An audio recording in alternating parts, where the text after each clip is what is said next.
Anubis is one of the most significant deities in Egyptian mythology, associated with death, mummification, and the afterlife. He is often depicted as a human figure with the head of a jackal, symbolizing his role as the guardian of the dead. Anubis was considered the patron of mummification. The process of preserving bodies through mummification was essential for preparing individuals for the afterlife, and Anubis was often depicted overseeing this sacred ritual.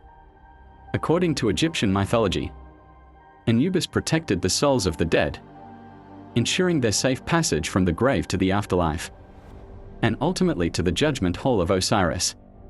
In earlier times, Anubis was considered the son of Ra and Hazet, but after his assimilation into the Osiris myth, he was held to be the son of Osiris and his sister-in-law Nephthys. He is the earliest Egyptian deity, depicted on tomb walls and invoked for protection of the dead, and is usually shown tending to the corpse of the king, presiding over mummification rituals and funerals, or standing with Osiris, Thoth, or other gods at the weighing of the heart of the soul in the hall of truth. In the afterlife, a popular image of Anubis is the standing or kneeling man with the jackal's head holding the golden scales, on which the heart of the soul was weighed against the white feather of truth. His daughter is Khephet, who brings cool water to the souls of the dead in the hall of truth and comforts the newly deceased. Anubis' association with Nephthys and Khephet emphasizes his long-standing role as protector of the dead and a guide for the souls in the afterlife.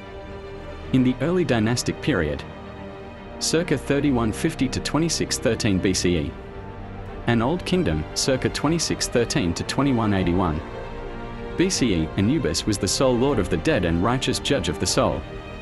But as the Osiris myth became more popular, the latter god took on more and more of Anubis' attributes. Anubis remained a very popular god, however, and so was assimilated into the Osiris myth by discarding his earlier parentage and history, and making him the son of Osiris and Nephthys, born of their affair. According to this story, Nephthys, Set's wife, was attracted by the beauty of Osiris, Set's brother, and transformed herself to appear to him as Isis, Osiris' wife. Osiris slept with Nephthys, and she became pregnant with Anubis but abandoned him shortly after his birth in fear that the affair would be discovered by Set. Isis found out about the affair and went searching for the infant and, when she found him, adopted him as her own. Set also found out about the affair, and this is given as part of the reason for his murder of Osiris. This supercanid offered people the assurance that their body would be respected at death, that their soul would be protected in the afterlife, and that they would receive fair judgment for their life's work. These are the same assurances sought by people in the present day, and it is easy to understand why Anubis was such a popular and enduring god.